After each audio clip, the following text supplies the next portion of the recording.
It's time for the Sherwin-Williams Painting the Picture of Victory segment. Sherwin-Williams is the official paint provider of Duquesne Athletics.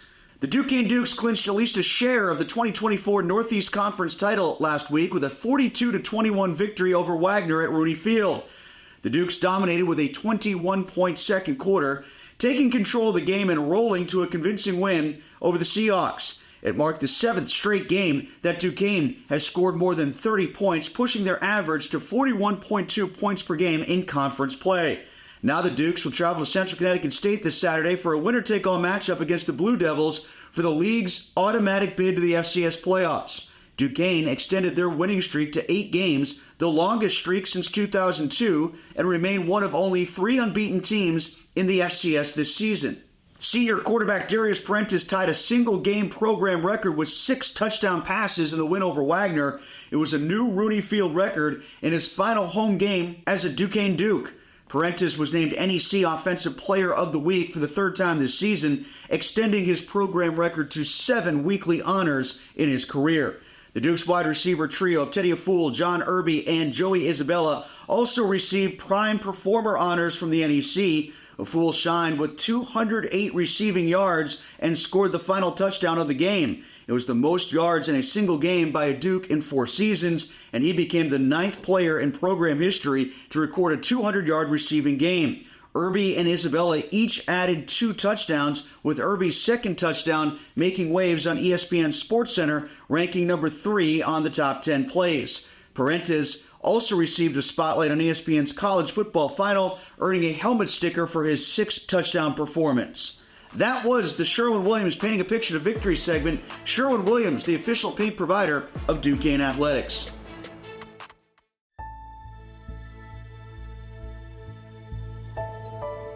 I was diagnosed with a very rare form of cancer and told you should seek end-of-life care. I went to UPMC, and so the very first time, I didn't get that blank stare. He said, "This is what we do, saving lives like mine."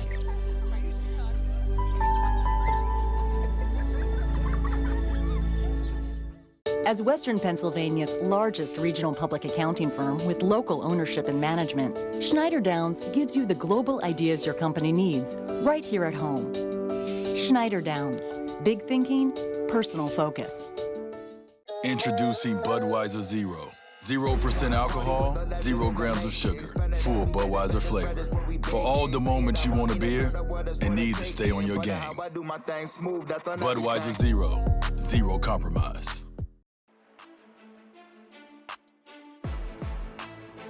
And welcome back to the Duquesne University Football Coaches Show. Tim Benz along with Jerry Schmitt, head coach of the Duquesne Dukes, brought to us by Cordia, Creating Energy Solutions. Well, Jerry, you got a share of the NEC Championship in your back pocket after winning the NEC Championship a year ago after the victory against Wagner last weekend. Let's start right there, and with the first goal checked off the box, you're looking for the overall outright championship coming up this weekend against Central Connecticut State. But I remember the first coaches show that we did this year. We talked about sort of the duty and the honor of defending a championship. How have you felt your team has lived up to that so far? Well, they've obviously done an outstanding job, and they did it by focusing each game.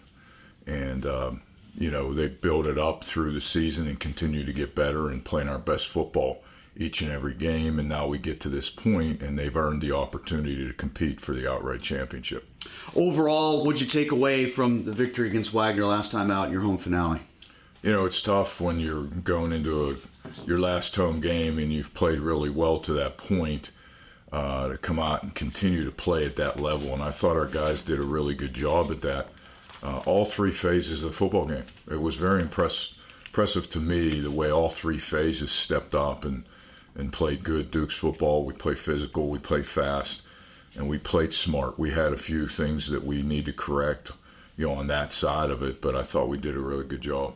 Another really big day for Darius Parentis, your quarterback, who had 6 more touchdowns. How'd you feel he performed? Well, he did outstanding. He'll be the first to credit his receivers for going and getting some balls. They made outstanding catches, ran really good routes, and he'll also credit his offensive line for giving him time. They did a really good job against a team that had some really good pass rushers.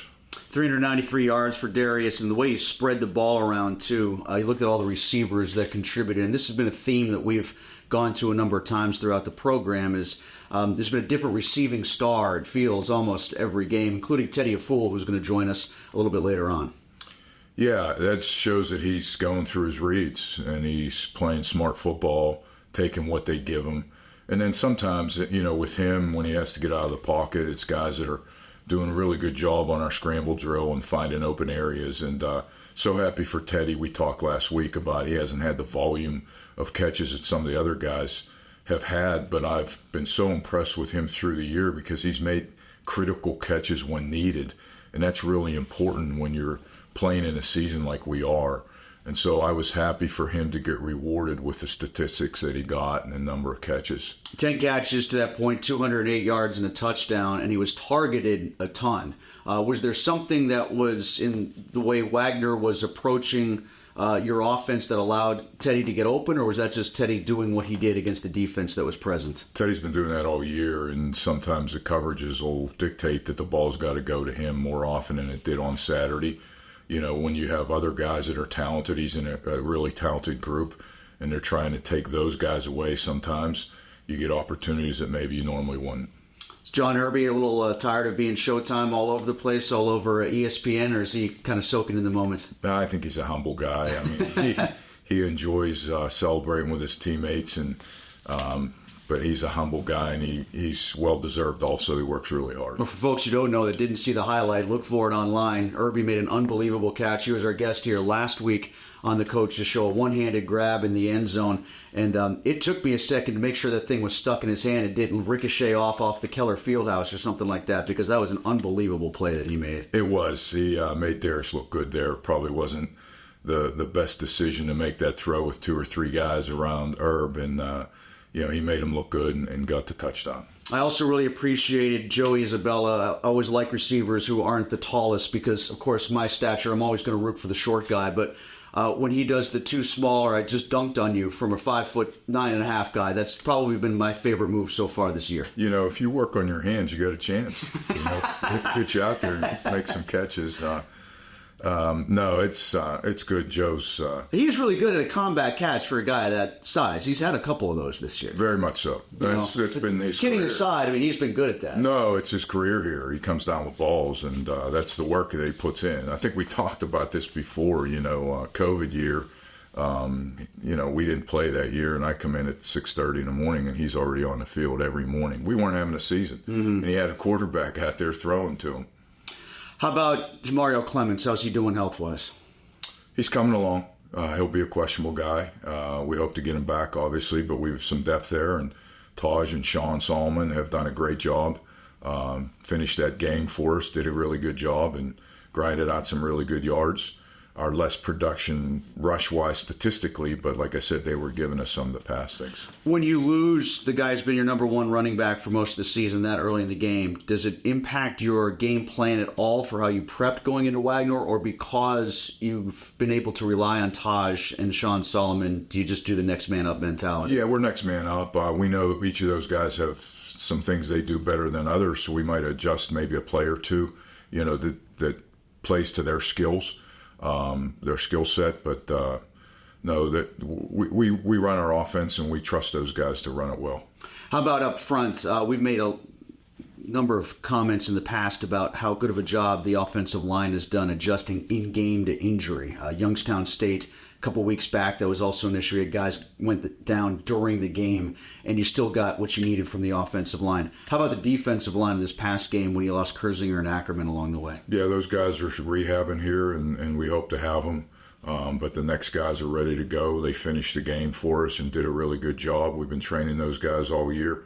I mean, fortunately, we have been in those situations, and some young guys have stepped up, including last season. One thing I wanted to talk about, and it was sort of a fun scene to watch from our vantage point up top in the broadcast booth, but I was taken back to the 2018 Steelers season, the end of the year. They beat the Bengals in the last game, and some folks might remember this. They were staying on the field afterwards, watching the end of the Ravens Browns game, because that determined their fate as to whether or not they got in the playoffs. Yeah. So most of the players and fans, family members were sticking around watching the Jumbotron in the open end of what was then Heinz Field. Well, there's no open end of the end zone with a giant Jumbotron at Arthur J. Rooney Field, but there is a lot of space for people to come on the field afterwards and meet with the players. And we saw pockets of 10 or 15 people just streaming the Central Connecticut State Robert Morris game on the phone. It felt very similar to that, watching that interaction with fans and their family members and the players. Where were you during that? Were you watching as well, or had you gone back in? Like, how did you figure out that Central had won that game? No, I had the guys on the team and was trying to hold it a little bit. I said, if we want to wait here and see, I know they all did. I guess no Jumbotron, they all had their mini-trons on their phones, and everybody's watching. Some people were giving me some updates, but I went about saying hello to my family and former players that always come out on the field to see me before I have to go do the post-game conference. I actually had to go in the locker room and tell a couple guys, hey, hold on to your uniform, because if it would turn out this way, we'd want to get a picture of the team. But our guys were great. I talked to Darius, some of the captains on the sideline. Like, they didn't care one way or another. They know we want to go up there and win this game next week. And regardless of what happened, we want to win the thing outright. And so if it did, it did. If not, we're ready to go. During the broadcast, we were trying to give updates. And I don't know, were you getting updates on the sideline in-game as well from time to time? I was not, Tim. I didn't want to know, really. I wanted to focus on the game, and I wanted our guys to. In fact, in the pregame meeting on Friday night, I told the guys, don't go in at halftime and look at your phones, which I'm sure they had a pretty good idea what was going on, because we have to focus on this game. So we managed to do that. We focused on this game. End of the game, minute left, Rick Christians came up and gave me the score situation just so I was aware of it and understood on how to address the team after.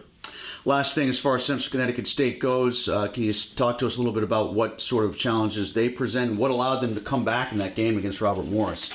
Yeah, it was a crazy game. There was some onside kick type situations where they bounced the ball off the front line guy. They had made field goals, Robert Morris, to tie the game, and then missed in overtime to win it. Had a wide open guy, and then the final 2-point, the quarterback threw it. It bounced off an offensive lineman's helmet up in the air. It was a crazy game back and forth. So we hope not to be in that type of game. We want to play clean. We want to play our football. We'll take what we get from that game and all their other games that we're scouting out. They've got a really tough defense. They're limiting teams in yardage and points. They generally play a low-scoring game in this day and age in the 20s, and they've got a good running back. He's really talented. I feel like he's been there for about 7 years. Been waiting for him to graduate for a long time. Very efficient quarterback's got a strong arm. So it's a big challenge for us. We're excited about it going up there to Central Connecticut. Elijah Howard, you're talking about? Elijah Howard, absolutely. 63 yards that he had against you last year. How did you feel you handled him? Well, I think we possessed the ball a lot on him, and they got him into where I think we got up early on him, so they had to throw the football. But he's extremely talented. He's a really good football player. Well, Jerry, thanks a lot for the time. Best of luck in New Britain. We'll see you out there. And maybe next time we're talking about a conference championship and a trip to the playoffs. Thanks, Tim. All right, Jerry Schmitt, head coach of the Duquesne Dukes, brought to us by Cordia, creating energy solutions. When we come back, the aforementioned Tedy Afful will join us, wide receiver for the Duquesne Dukes. He's up next here at the Duquesne University Football Coaches Show, brought to you by UPMC and UPMC Sports Medicine. Find it. Try it, paint it, love it. Find it, try it, paint it, love it. Find it, try it, paint it, love it. Find it, try it, paint it, love it. Find it, try it, paint it, love it, love it, love it, love it.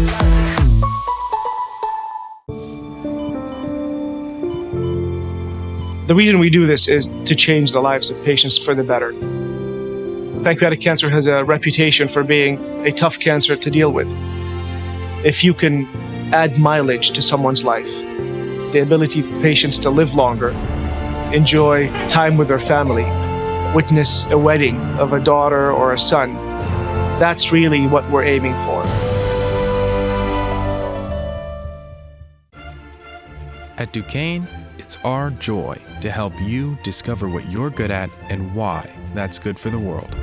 We want you to become a problem solver who thinks bigger, who is driven by compassion and empathy. Together, we will work towards achieving your goals and a greater sense of purpose. We're ready with an education that's everything you need and more than you imagined. It's time for bigger goals. Duquesne University.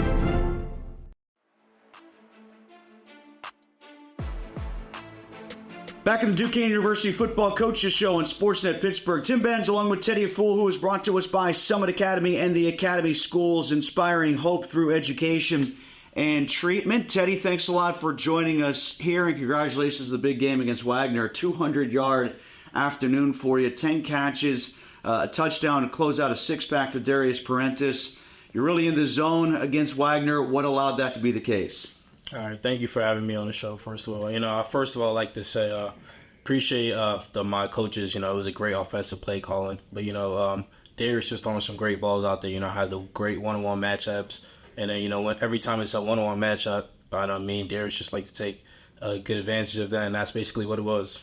Well, you talked about the play calling, and theoretically, with the core that Darius has thrown to this year, you don't have the big outside the numbers, tall, 6'5", 6'6" guy this year. And the thinking was, well, the coaches were going to have to scheme some of these guys open. They have to run themselves open quite a bit during games. But as we just talked about with Coach Schmitt, you guys are also very good for, even though you don't have a ton of big guys in the receiving core, at catching contested passes. Like, you guys have still made that part of the game where I think Darius feels comfortable just throwing it up and letting you guys get it. Yeah, that's something that we practice every single day. We always practice catching contested catches. And, the receiver room, we just know, like, once the ball is in the air, it's our ball. It's like, no matter if it's a 50-50 ball, 80-20 ball, just know it's our ball. Just give our quarterback a chance. And for you and Joey Isabella and John Irby, before that Jermaine Johnson prior to his injury, now Ty Arrington has been woven into the mix to replace him. I feel like watching the four of you guys interact, there's a lot of interchangeable parts here. You guys can all do different things. You could all do every job that's asked of a wide receiver. Yeah,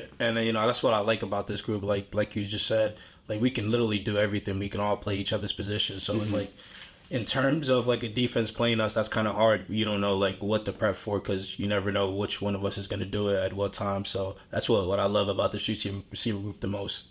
What allowed you to be the guy that got as many targets as you did specifically against Wagner? Why do you think the ball found you as often as it did for this game?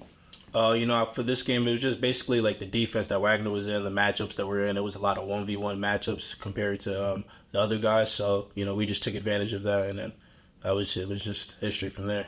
So you guys kind of pick up the conversation from where I left it off with Coach Schmitt. You win the game, everybody's on the field trying to figure out if Central Connecticut State is going to win, if you guys are going to have a meaningful game in the last game of the season, or if you guys are going to win the championship outright by virtue of a potential defeat to Robert Morris. Did you stay on the field and watch on somebody's phone with everybody else? I'll be honest, no, a lot of my teammates did. I didn't. I went to the locker room to watch it, like, on my own. I'll be honest, everybody did want Army to win, but I personally wanted Central Connecticut State to win, just so we can go up there and just it could be. You didn't want to travel all the way out to Hartford for a game that didn't mean anything in the standings? I wanted it to mean something when I go over there, because it's closer back home, so my whole family's going to be out there, But, either or, whatever the outcome was, it was going to be a great game. So, what do you know so far about the Blue Devils? I don't really know too much, but last year when we played them, we played a great offensive game. It was probably one of my biggest games last year, so I have a couple of former teammates on the team, but other than that, I know it's going to be a great game. What's been so good for Darius this season? It feels like he's taken his game to another level, even though he was somebody that was highly touted coming into this season. Yeah, so, the one thing about Darius, as we all know, he's very talented. And, once he's scrambling, everybody has a chance. And the one thing with him, he literally tells us every single day, like, when it's a passing play and we all have a route, just run your route full speed, no matter if the play is for somebody else or not for you. Just knowing that Darius is back, that we all have a chance. And the trust and the chemistry that we have, that just helps Darius, and that just helps us. That's why Darius is looking so good, and he's really talented too on that. Tell us a little bit about the sideline drills that we were talking about with Coach Schmitt before he left, before you jumped in his chair. Some of the tradition that goes on there. So, yeah, Coach Schmitt, he's a great guy. He has some humor things that we like to do in practice. So, sideline drills, basically, so the first sideline we did a couple weeks ago was we catch the ball, walk up to coach. Our coach is talking smack to us, and we just walk back and don't say nothing. Then yesterday in practice, the other one we had was we catch the ball, catch it, tuck, and then run back to the sideline and just have a mandatory celebration on the sideline, not on the field. We're on the sideline where he says that we should celebrate, and that's where we have to celebrate. Who's the best trash-talking coach? In my opinion, it was Coach Hunter. Personally with me, everything he was saying was kind of mean to me, but I think that's the best trash-talking coach, though. Well, listen, we appreciate the time, Teddy. Thanks a lot for joining us. Best of luck against Central Connecticut State. Maybe next time we see you, we're talking about a conference championship and a trip to the FCS playoffs. Thank you. All right, Tedy Afful, wide receiver for the Duquesne Dukes, our guest here on the Coaches Show on SportsNet Pittsburgh, again brought to us by Summit Academy and the Academy Schools. Plenty more to come as we roll on here on SportsNet Pittsburgh, brought to you by UPMC and UPMC Sports Medicine, the official sports medicine provider of Duquesne Athletics.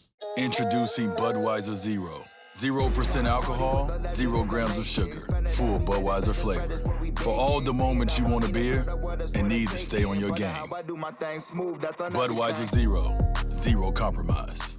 For all your sports watching needs and great food, meet me at Mike's. Mike's Beer Bar was voted best sports bar in Pittsburgh. 300 local beers, 80 local taps, over 500 beers, and steak on a stone. Mike's Beer Bar, next to PNC Park, Federal Street, North Shore. Science doesn't happen in a silo. More and more, we need to have expertise from lots of different fields. And so that's one of the amazing things here at Hillman. Everyone here is committed to doing research that is going to ultimately help patients' lives.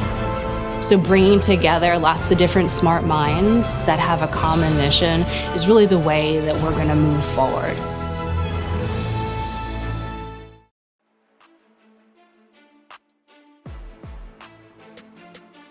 It's time to look behind the numbers, courtesy of the accounting and consulting firm Schneider Downs. Find out how big thinking with a personal focus can help your organization. With last week's win, the Dukes finished off a perfect 5-0 season at Rooney Field, marking the 9th undefeated home season in Rooney Field's 32-year history and the first since 2015. Duquesne moved up to number 19 in both the national FCS Top 25 polls, the highest ranking for the program since joining the Northeast Conference. This also marks the highest ranking for any NEC team since 2019. Quarterback Darius Parentes now ranks 5th in the FCS with 27 touchdown passes, including a league-best 22 in NEC play. He is also a top 5 all-time Duquesne quarterback in career passing touchdowns, passing yards, and completions. Joey Isabella extended his touchdown streak to 7 straight games with a receiving touchdown, the longest active streak in the FCS. He now has 9 touchdowns this season, leading the team, ranking 2nd in the NEC, and tied for 11th most in the FCS. John Irby's touchdown total is up to 8 after scoring twice last week. All 8 have come in league play, which is the most by any NEC receiver. The Duquesne defense recorded a takeaway for the 9th straight game. Luke Miller forced a fumble recovered by Jalen Carson in the second quarter deep inside Wagner territory. Meanwhile, Katavian Franks ended the first half with an interception in the final seconds, his 2nd straight season with a pick against Wagner. That was a look behind the numbers, courtesy of the accounting and consulting firm Schneider Downs. Find out how big thinking with a personal focus can help your organization. On Saturday, November the 23rd, the Dukes travel to Central Connecticut State for a winner-take-all matchup for the NEC's automatic bid to the FCS playoffs. Kickoff is set for noon. For more game day information, visit GoDuquesne.com. The Road Ahead segment is brought to you by Dean Honda. Dean Honda, visit them on Route 51 in Pleasant Hills or at DeanHonda.com. At Cordia, we approach energy from a different point of view, asking what's next instead of what now, perfecting solutions long before they are needed. Our team pushes boundaries, asks tough questions, and explores every possibility. We drive innovation so the energy you rely on today paves the way to a more sustainable tomorrow. Cordia, creating energy solutions. Want a great entertaining area for family and friends but short on space? Now there's no reason that you can't be the party house with Leon's Billiards and More convenient space savers. Our versatile dining top pool tables and buffet top shuffleboards allow you to dine first and play after. We can fill all your entertainment needs with game tables, bars, furniture, and more. Professional installation and financing options available. Leon's Billiards and More, bringing family and friends together for over 30 years.